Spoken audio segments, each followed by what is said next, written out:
Hello everyone, and welcome to another Jmdjstudios Top 10 list.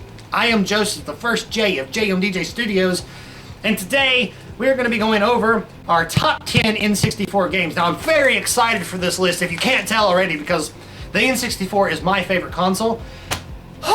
So many of them. I have 1, 2, 3, 4, 5, 6, 7, 8 Nintendo 64 consoles. I have a Nintendo 64 coffee table. I have the complete N64 library.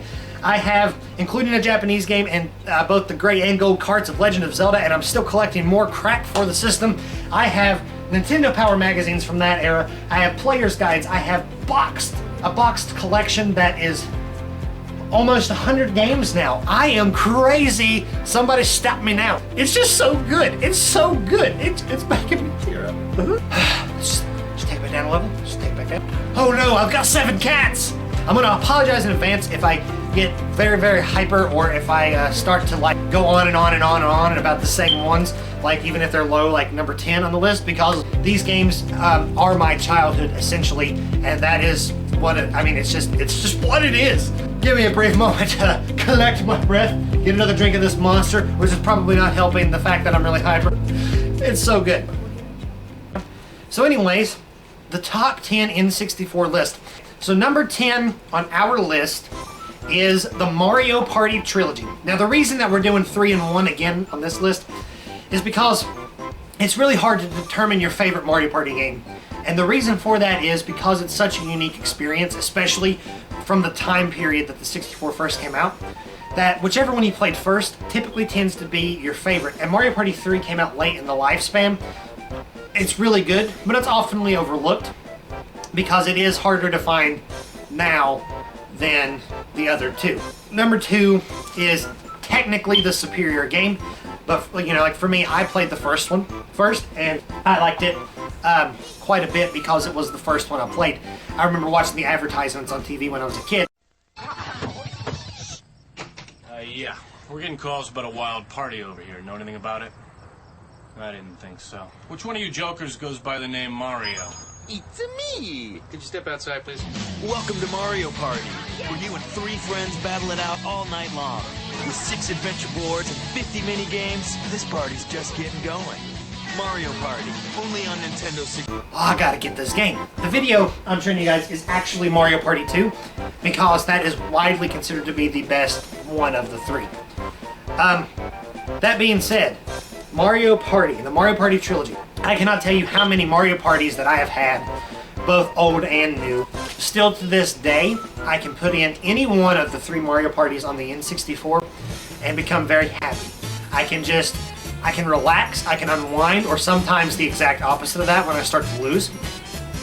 But there are some luck-based games in Mario Party, like there is in any board game, because, you know, when you're playing board games, luck is essential to that, I believe. But the majority of these games are actually skill-based, and that's what a lot of people miss about the Mario Party series in today, is the skill-based level of it. But a lot of the games in it are. You can play as this entire cast of Mario-themed characters, and this is the part where, you know, the point in video game history where Mario was rising so rapidly in success, and it was starting, you know, he can do anything. He can be in a platformer. He can be in a 3D platformer or a 2D platformer. He can be in a party game. He can be in a racing game. He can be in an RPG. He can do whatever he wants. He can be in sports games like tennis and baseball and soccer.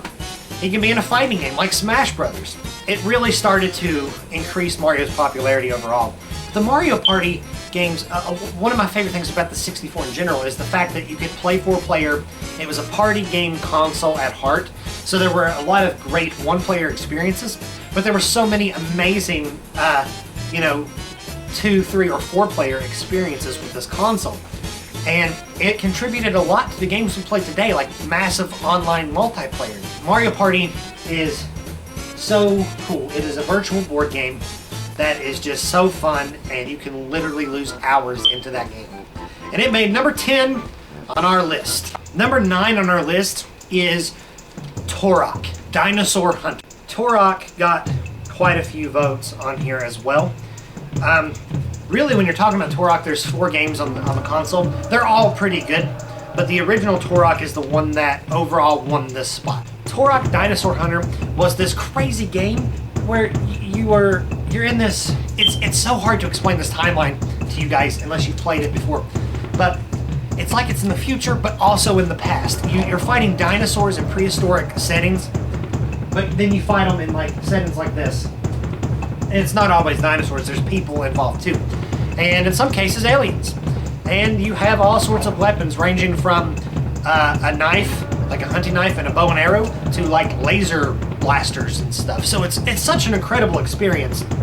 But with Turok, the original one here, it started the thing that we know and love as Turok. And I mean, it's really fun. It's a very fun game to experience. You can actually use cheat codes on it too, which makes the game kind of fun, like even more fun.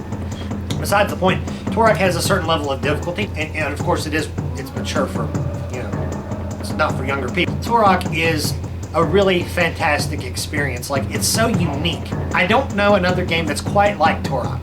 And there's so many Turok games, and really, there's not really a bad one. There's just some that are not as good as others.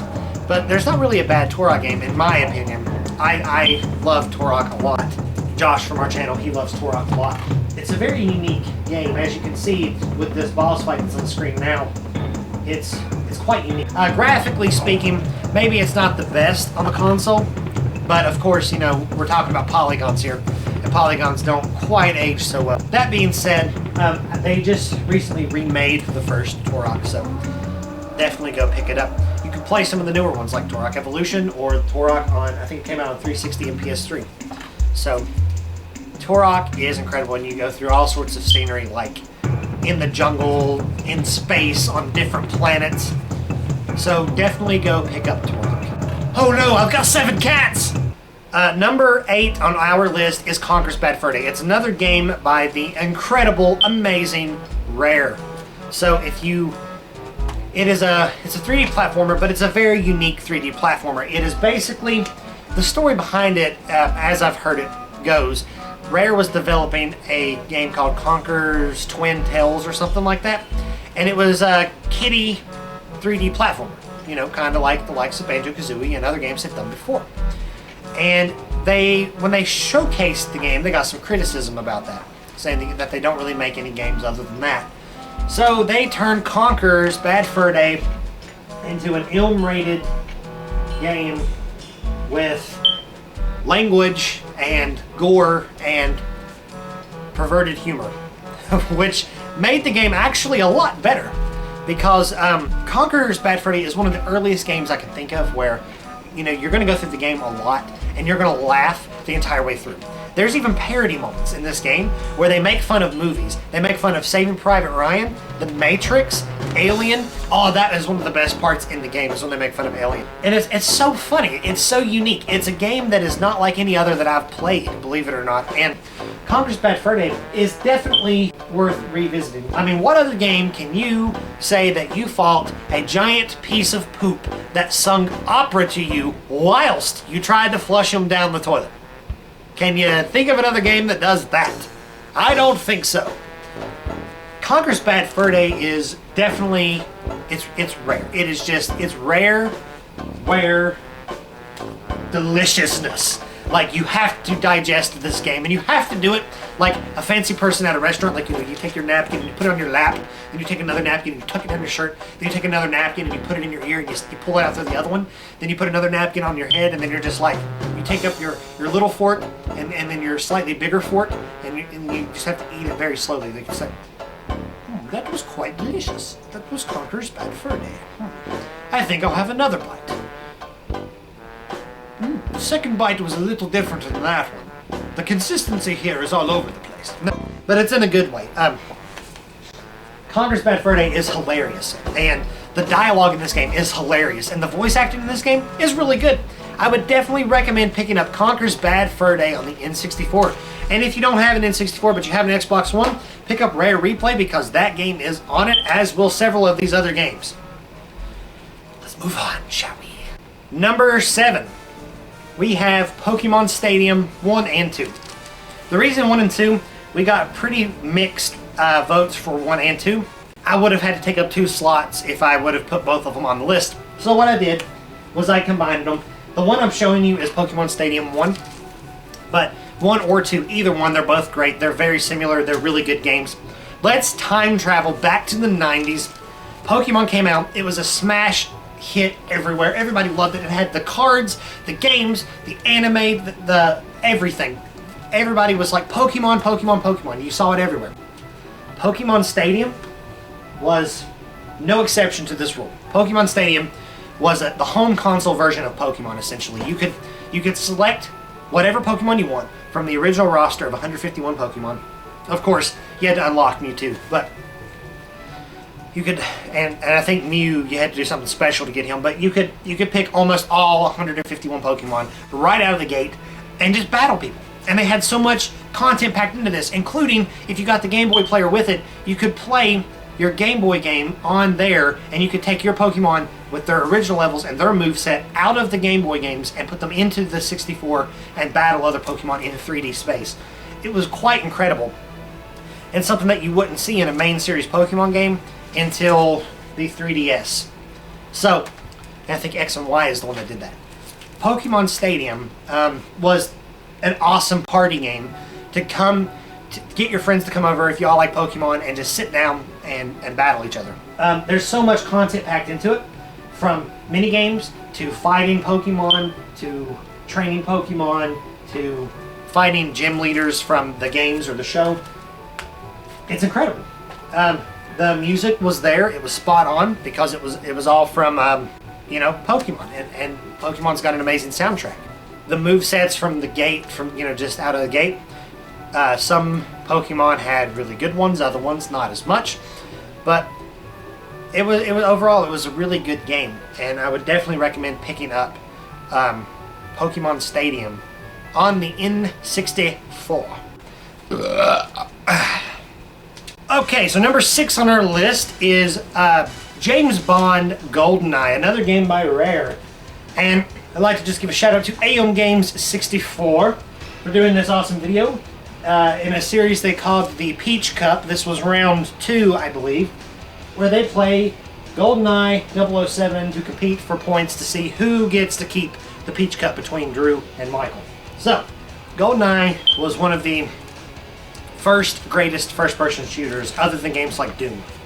GoldenEye, pretty much, games like Halo and Call of Duty, if you like those games, you need to thank this game because they did a lot of things that were kind of made it work, games like today.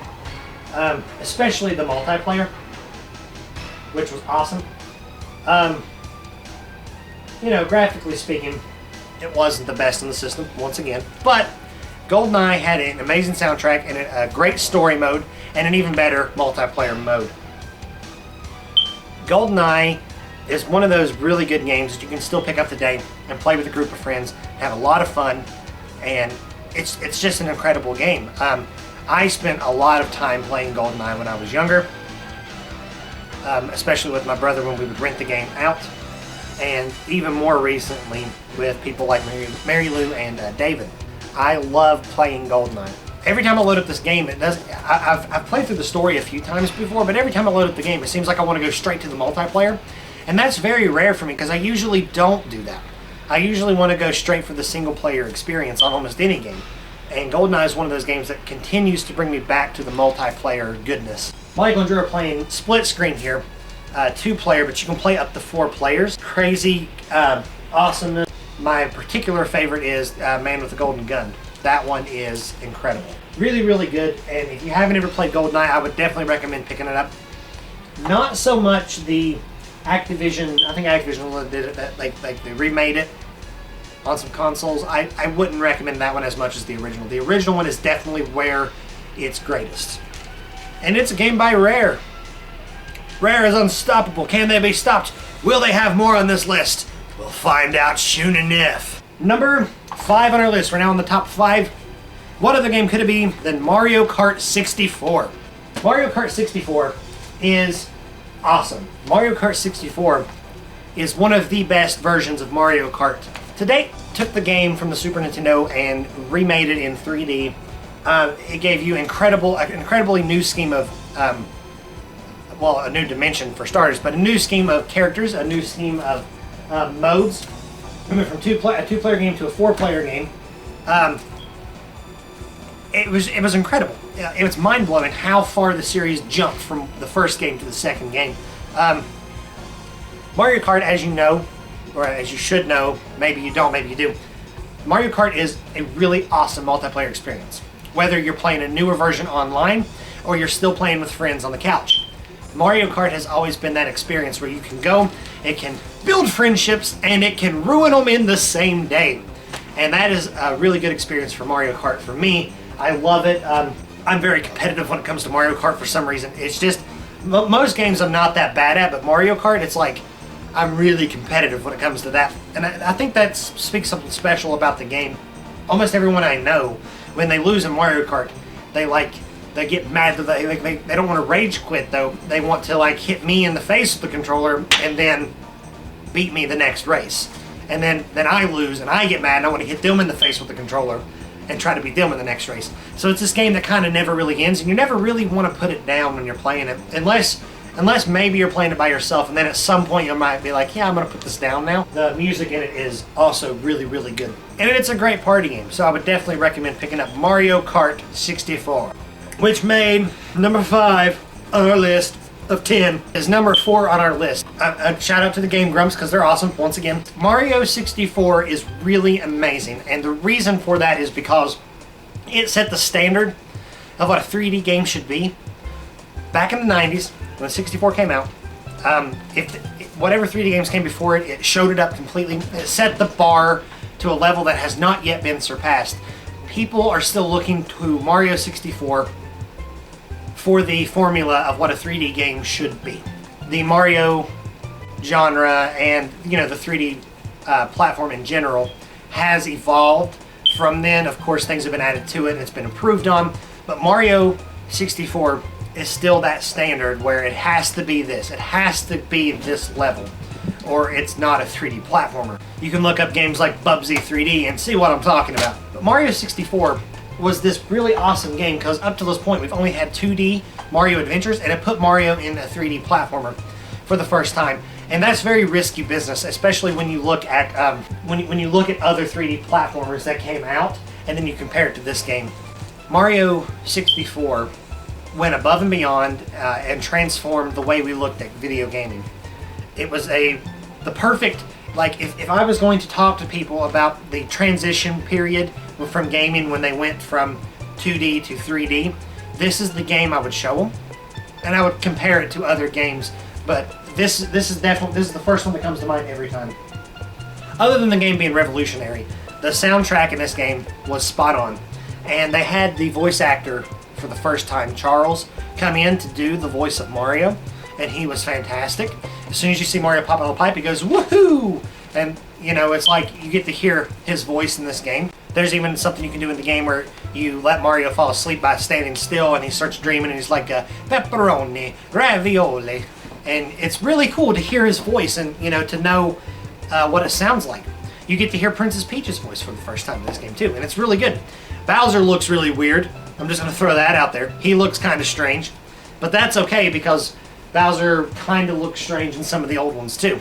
It was really cool because it had like a hub world. It had this castle to explore, and within the castle there were hidden stars, there were hidden levels, there were hidden puzzles that you could do to progress through the castle. And you can just, you're swimming. I don't know what I was doing there. What I like about these games is the fact that they focus on exploration, and it looks like there's, it looks like a lot of people misunderstand 3D platformers as collectathons, and in a way they can be interpreted as collectathons because you've got missions in Mario where you're collecting the 8 red coins, or you got missions in Mario where, well, every mission your end goal is to collect that star, but it's how you get there. You go into this world like you see here, and you've got this huge open 3D space to explore to find these collectibles, and you don't always have to just go and grab it. There's usually a puzzle involved, or a boss fight, or something secret that you have to find, or performing a new move to get to that collectible. And regardless of what it is, it's always different and fun and cool. And what I like about these games the most is that when you look at a game that's massively open world, like The Witcher 3 or Fallout 4, you get into this world and you're like, I know I'm getting off topic a little bit here, but you go into this world and it's themed in one direction, you know? It's like, well, this is a medieval world, or this is a post-apocalyptic world. But with games like Mario 64, you've got Bomb Battlefield, right? Which is completely different from other levels in the game. You've got an underwater themed world, you've got a snow world, you've got a tower world, you've got Bowser's Castle world, you've got a world that is inside of a clock, and it's also different, and the music is different in each world, and they give you these giant areas to go and explore to progress through the game. And it's more focused on exploration than it is anything else. And that is what makes Mario 64 awesome, other than really tight and spot-on controls. Amazing gameplay and great graphics. Mario 64 made number 4 on our list. Number 3 is Zelda Ocarina of Time. This game is so good, it is widely considered by many people, many gamers, that it could be the best game of all time. And I agree that this game is very awesome. It made number 3 on our list, only outvoted by 2. This game is really good. The story is incredible. Like I've said in past videos, and like I will continue to say in future videos, The Legend of Zelda is an incredible series in general. Each game is so different than the other, even though they have some similar concepts, like, you know, of course, any game from now on, you're going to get the boomerang as Link. It's just going to happen. You know you're going to find the boomerang, but everything is always so different. This was the first 3D Legend of Zelda game. The soundtrack in this game is one of the best in existence. From action tracks to really smooth and humble tracks. The story of it is really cool. There's time traveling elements in this game where you switch between young Link and adult Link. Of course, there are advantages and disadvantages of both. There's a vast arsenal that you get to choose from of different weapons famous in Zelda, from, you know, the Master Sword and Shield to the bombs to the bow and arrow to the boomerang and so on and so forth. But one of the best parts about The Legend of Zelda, other than exploration and dungeon crawling, is the combat system in this game. It is still widely considered as one of the best combat systems that has been made. Simple, but it's very complex at the same time. It's complex in design, but it's simple for you to understand. And it's so fun. And it's so innovative for its time, and even somewhat still today.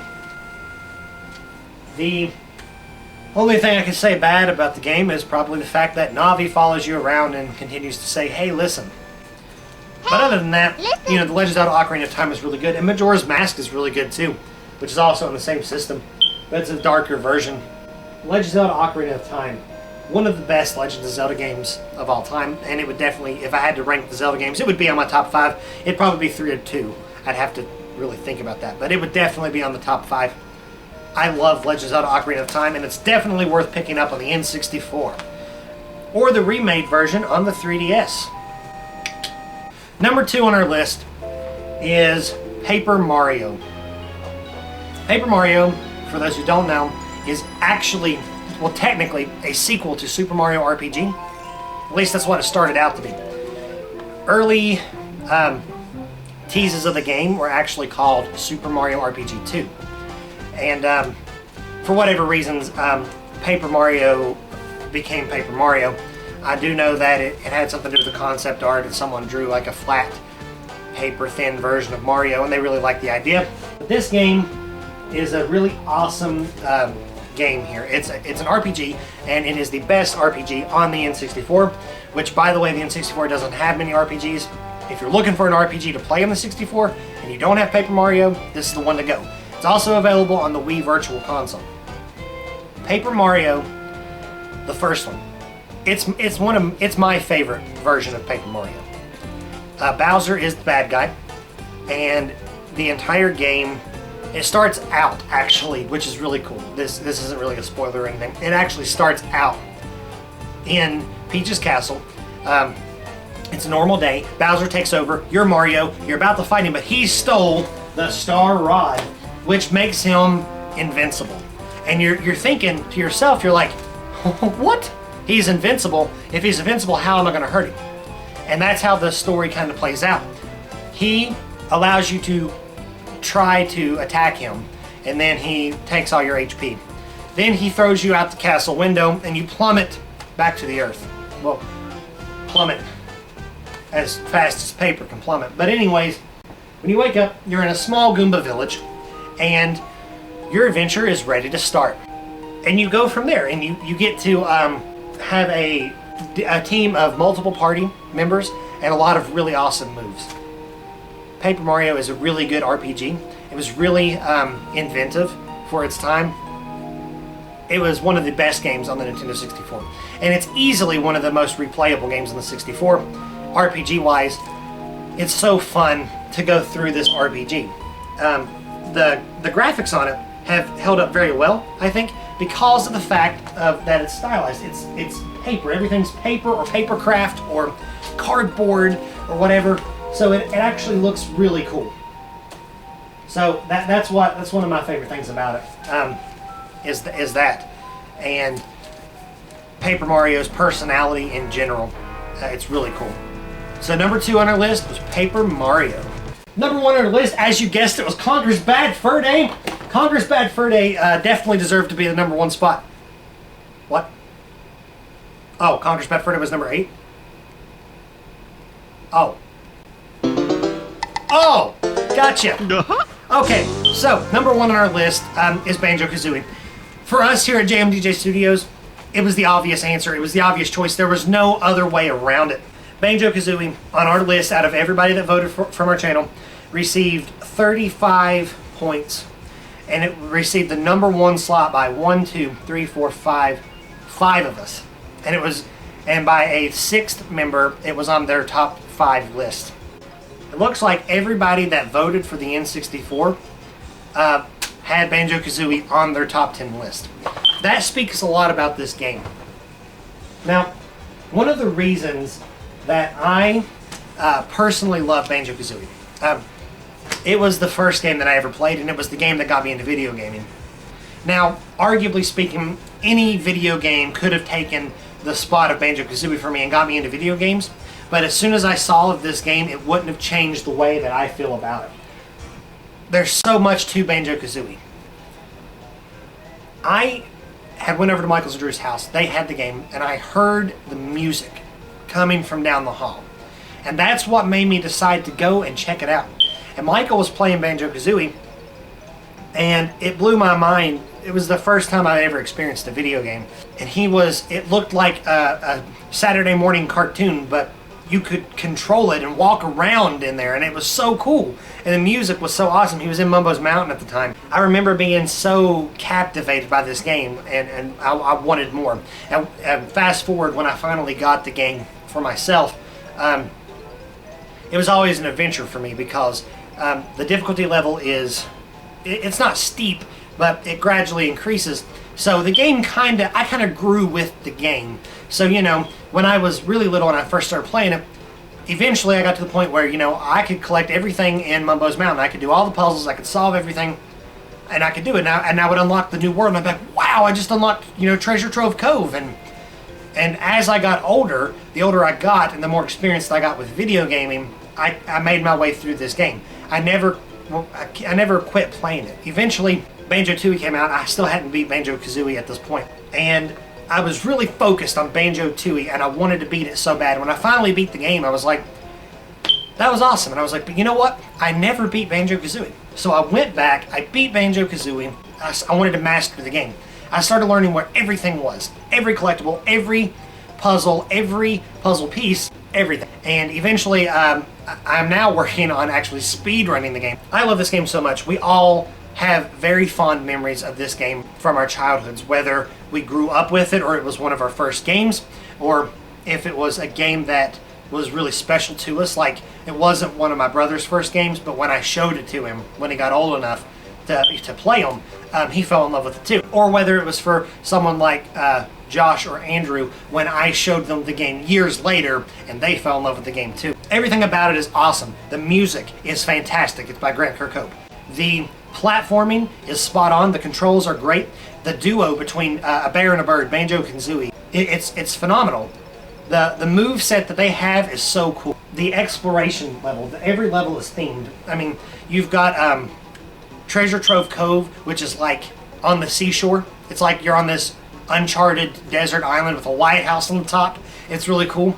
You've got Mad Monster Mansion, which is like Halloween spooky themed. You've got Gobi's Valley, which is themed like ancient Egypt. You've got Rusty Bucket Bay, which is a water level that's themed around a boat in Twycross, England, I think is where that is, or Britain, somewhere like that. Anyways, you've got one of my favorite levels, which is Click Clock Woods, which you're in a forest that goes through all 4 seasons: spring, summer, fall, and winter. The puzzles and stuff that come along with this is incredible. Every level is themed in a way that makes it feel special. The music fits perfectly with that level. You go in a level, each level feels entirely different than the last level. This game has very high replay value for me because of the themed levels. Every time you go in, you never get tired of the gameplay or the mechanics, the collectibles, the exploration, because every level is so different from the last. There's not really 2 levels in the game that feel similar, and that's what's really cool. And the boss fight at the end, besides having some of the best music in video game history ever, is a really good boss fight, pulling together almost every move that you have learned in the game you have to use against the final boss. And the best part about the final boss is through the entire game, she is talking to you, Gruntilda. She is making comments. When you die, she's like, oh, you know, too bad, so sad. And she's making all these annoying rhymes. And as you go through the game, you're just like, can I please kill you now? Will you please shut up? And it was like she was egging you on the entire time, telling you you couldn't do it. You can't get to me. You're losing. You don't want to do that. And then when you finally get there, it's so satisfying to see her fall off the tower. So it's really cool. It's a really great game all around. I would definitely recommend playing this game. If you don't have a 64, that's okay. If you've got an Xbox 360, you can download it on the marketplace. If you've got an Xbox One, you can pick up Rare Replay and play it on that. Banjo Kazooie is definitely worth playing. It is my #1 recommendation to play on the 64. Every time I talk to someone about the N64, that is the first game I tell them about, is Banjo Kazooie. Have you played it? If not, you need to. That is our top 10 list, and Banjo Kazooie made #1. Thank you guys so much for watching another top 10 list. I want your opinions in the comments below. So comment and let me know. Do you agree with our list? Yes or no? If not, why? If you do, awesome. Tell us what games are on your list that didn't make our list. Comment below. We try to respond to all comments, so comment below and we will get back to you. Also, you can follow us on Twitter at Jmdjstudios and at AMGames64. And make sure you like this video. It really helps us out. The likes help us get more views. Share this with your friends. Just share it. Just be like, hey, I saw this awesome video and I thought you might like it, so here, just take it. Just take it. Just take it. And above all else, subscribe for more weekly comment. This is an every Friday thing until we have some other shows that come along, but these lists will always come back. Top 10 list every Friday until further notice. We will see you next time. Bye! Hey guys, it's Josh, one of the J's of the Jmdjstudios. And today we are on the 6th episode of Until Dawn. And yes, I'm still wearing my turkey hat. You know, I can't help it. He's so beautiful.